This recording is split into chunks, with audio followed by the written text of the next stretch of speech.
Hello दोस्तों, आज हम बात करने वाले हैं बृहस्पति जी की कहानी या गुरुवार की व्रत कथा। जिसके कुछ नियम होते हैं, जैसे साबुन तेल का इस्तेमाल नहीं करना होता है बृहस्पति के दिन या गुरुवार के दिन, बाल नहीं धोते हैं, कपड़े नहीं धोते हैं, पोछा नहीं करते हैं बृहस्पति के दिन, और नमकीन खाना नहीं खाते हैं।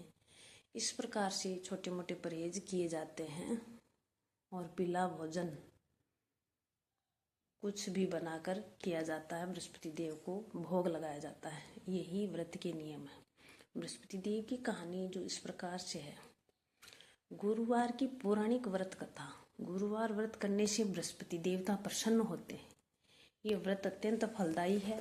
अग्नि पुराण के अनुसार अनुराधा नक्षत्र युक्त गुरुवार से आरंभ करके 7 गुरुवार व्रत करने से बृहस्पति ग्रह की हर पीड़ा से मुक्ति मिलती है। बृहस्पतिवार व्रत कथा। प्राचीन समय की बात है। एक नगर में एक बड़ा व्यापारी रहता था। वह जहाजों में माल लदवाकर दूसरे देशों में भेजा करता था। वह जिस प्रकार अधिक धन कमाता था, उसी प्रकार जी खोलकर दान भी करता था। परंतु उसकी पत्नी अत्यंत कंजूस थी। वह किसी को एक दमड़ी भी नहीं देने देती थी। एक बार सेठ जब दूसरे देश व्यापार करने गया तो पीछे से बृहस्पति देव ने साधु वेश में उसकी पत्नी से भिक्षा मांगी। व्यापारी की पत्नी बृहस्पति देव से बोली, हे साधु महाराज, मैं इस दान और पुण्य से तंग आ गई हूँ। आप कोई ऐसा उपाय बताएं जिससे मेरा सारा धन नष्ट हो जाए और मैं आराम से रह सकूं। मैं ये धन लुटता हुआ नहीं देख सकती। बृहस्पति देव ने बड़ा आश्चर्य से देखा और कहा, हे देवी, तुम बड़ी विचित्र हो। संतान और धन से कोई दुखी होता है क्या? अगर अधिक धन है तो इसे शुभ कार्यों में लगाओ, जैसे कुंवारी कन्याओं का विवाह कराओ, विद्यालय बनवाओ, बाग बगीचों का निर्माण कराओ। ऐसे पुण्य कार्य करने से तुम्हारा लोक परलोक सार्थक हो सकता है। परंतु साधु की इन बातों से व्यापारी की पत्नी को खुशी नहीं हुई। कोई फर्क नहीं पड़ा उनके ऊपर।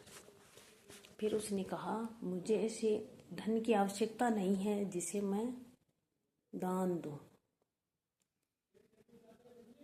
तब बृहस्पति देव बोले, यदि तुम्हारी ऐसी इच्छा है तो तुम एक उपाय करना बेटी। 7 बृहस्पतिवार घर को गोबर से लीपना, अपने केशों को पीली मिट्टी से धोना, केशों को धोते समय स्नान करना, व्यापारी से हजामत बनवाने को कहना, भोजन में मांस मदिरा खाना, कपड़े अपने घर धोना। ऐसा करने से तुम्हारा सारा धन नष्ट हो जाएगा। इतना कहकर बृहस्पति देव अंतर्ध्यान हो गए।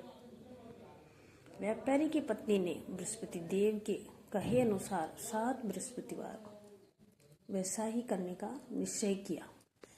केवल 3 बृहस्पतिवार ही बीते थे कि उसी समस्त धन संपत्ति नष्ट हो गई और वह परलोक सिधार गई। जब व्यापारी वापस आया तो उसने देखा कि उसका सब कुछ नष्ट हो चुका है। उस व्यापारी ने अपनी पुत्री को सांत्वना दी और दूसरे नगर में जाकर बस गए। वहां वह जंगल से लकड़ी काट कर लाता और शहर में बेचता। इस तरह वह अपना जीवन व्यतीत करने लगा था। एक दिन उसकी पुत्री ने दही खाने की इच्छा प्रकट की, लेकिन व्यापारी के पास दही खरीदने को पैसे नहीं थे। वह अपनी पुत्री को आश्वासन देकर जंगल में लकड़ी काटने चला गया। वहां एक वृक्ष के नीचे बैठ अपनी पूर्व दशा पर विचार कर रोने लगा। उस दिन बृहस्पतिवार था। तभी वहां बृहस्पति देव साधु के रूप में सेठ के पास आए और बोले, हे मनुष्य, तू इस जंगल में किस चिंता में बैठा है? तब व्यापारी बोलता है, हे महाराज, आप सब कुछ जानते हैं। मैं इतना कहकर व्यापारी अपनी कहानी सुनाकर रो पड़ता है। बृहस्पति देव बोले, देखो बेटा, तुम्हारी पत्नी ने बृहस्पति देव का अपमान किया था, इसी कारण तुम्हारा ये हाल हुआ है। लेकिन अब तुम किसी प्रकार की चिंता मत करो। तुम गुरुवार के दिन बृहस्पति देव का पाठ करो। 2 पैसे के चने और गुड़ को लेकर जल के लोटे में शक्कर डालकर वह अमृत और प्रसाद अपने परिवार के सदस्यों और कथा सुनने वालों में बांट दो। स्वयं भी प्रसाद और चरणामृत लो। भगवान तुम्हारा अवश्य कल्याण करेंगे। साधु की बात सुनकर व्यापारी बोला, महाराज, मुझे तो इतना भी नहीं बचता कि मैं अपनी पुत्री को दही ला कर दे सकूं। इस पर साधु जी बोले, तुम लकड़ियाँ शहर में बेचने जाना, तुम्हें लकड़ियों के दाम पहले से चौगुने मिलेंगे, जिससे तुम्हारे सारे कार्य सिद्ध हो जाएंगे। उसने लकड़ियाँ काटी और शहर में बेचने के लिए चल पड़ा। उसकी लकड़ियाँ अच्छे दाम में बिक गई, जिसके लिए दही लिया और गुरुवार की कथा हेतु चना गुड़ लेकर कथा की और प्रसाद बांटकर स्वयं भी खाया। उसी दिन से उसकी सभी कठिनाइयाँ दूर होने लगी, परंतु अगले बृहस्पतिवार को वह कथा करना भूल गया और अगले दिन वहाँ के राजा ने एक बड़े यज्ञ का आयोजन कर पूरे नगर के लोगों के लिए भोज का आयोजन किया। राजा की आज्ञा अनुसार पूरा नगर राजा के महल में भोज करने गया, लेकिन व्यापारी व उसकी पुत्री तनिक विलंब से पहुँचे। अतः उन दोनों को राजा ने महल में ले जाकर भोजन कराया। जब दोनों लौट कर आए तब रानी ने देखा कि उसका खूंटी पर टंगा हार गायब है। रानी को व्यापारी और उसकी पुत्री पर संदेह हुआ कि उसका हार उन दोनों ने ही चुराया है। राजा की आज्ञा से उन दोनों को कारावास की कोठरी में कैद कर दिया गया।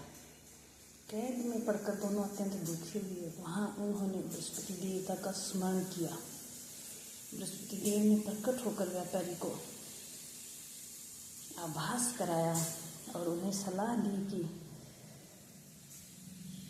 कैद खाने के दरवाजे पर तुम्हें 2 पैसे मिलेंगे, उनसे तुम चने और मुनक्का मंगवाकर विधिपूर्वक बृहस्पति देवता का पूजन करना।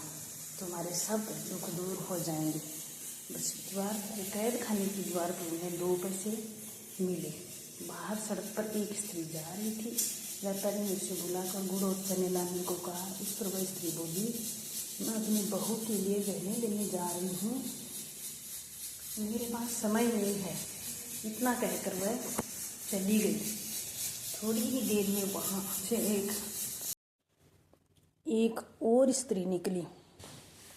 व्यापारी ने उसे बुलाकर कहा कि हे बहन, मुझे बृहस्पतिवार की कथा करनी है, तुम मुझे 2 पैसे का गुड़ चना ला दो। बृहस्पति देव का नाम सुनकर वह स्त्री बोली, भाई, मैं तुम्हें अभी गुड़ चना ला कर देती हूँ।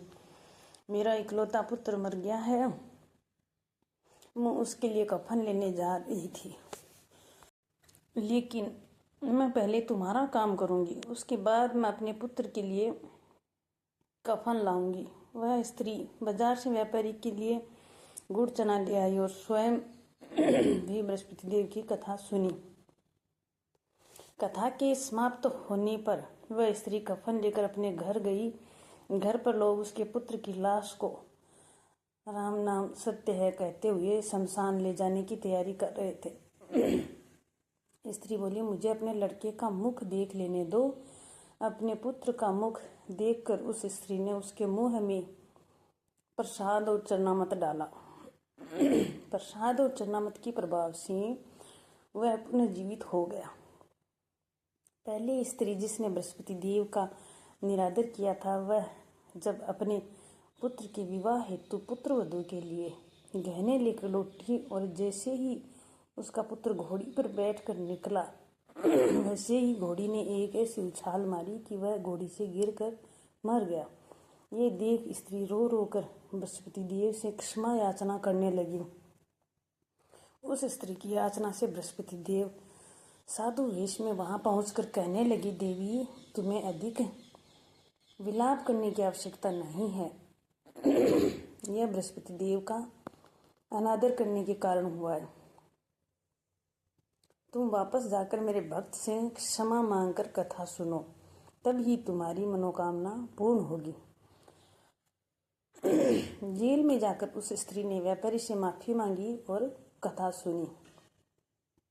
कथा के उपरांत वह प्रसाद और चरणामत लेकर अपने घर वापस गई। घर आकर उसने चरणामत अपने मृत पुत्र के मुख में डाला। चरणामत के प्रभाव से उसका पुत्र भी जीवित हो उठा और उसी रात बृहस्पति देव राजा के सपने में आए और बोले, हे राजन, तूने जिस व्यापारी और उसकी पुत्री को जेल में कैद कर रखा है वह बिल्कुल निर्दोष हैं। तुम्हारी रानी का हार वही खूंटी पर टंगा है। दिन निकला तो राजा रानी ने हार खूंटी पर लटका हुआ देखा। राजा ने उस व्यापारी और उसकी पुत्री को रिहा कर दिया। उन्हें आधा राज्य देकर उसकी पुत्री का विवाह उच्च कुल में करवाकर दहेज में हीरे जवाहरात दिए। बृहस्पति भगवान की कथा का समापन होता है और अब करते हैं आरती। ओम जय बृहस्पति देवा, ओम जय बृहस्पति देवा, जय बृहस्पति देवा। छिन्न छिन्न भोग लगाऊं कदली फल मेवा। ओम जय बृहस्पति देवा, ओम जय बृहस्पति देवा। तुम पूर्ण परमात्मा, तुम अंतर्यामी, जगत पिता जगदीश्वर, तुम सबके स्वामी। ओम जय बृहस्पति देवा। चरणामत निज निर्मल, सब पातक हरता, सकल मनोरथ दायक, कृपा करो भरता। ओम जय बृहस्पति देवा। तन मन धन अर्पण कर, जो जन शरण पड़े प्रभु, प्रकट तब होकर आकर द्वार खड़े। ओम जय बृहस्पति देवा, जय बृहस्पति देवा। दीन दयाल दयानिधि, भक्तन हितकारी, पाप दोष सब हरता, भव बंधन हारी। ओम जय बृहस्पति देवा, जय बृहस्पति देवा।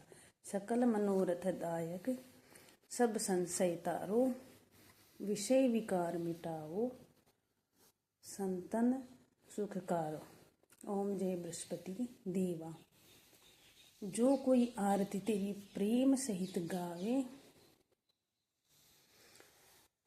ज्येष्ठानंद बस सो सो निश्चय पावे। ओम जय बृहस्पति देवा, जय बृहस्पति देवा। ओम बृहस्पताय नमः। स्वस्थ रहिए, मस्त रहिए। जय हिंद दोस्तों, और भगवान पर भरोसा रखते रहिए।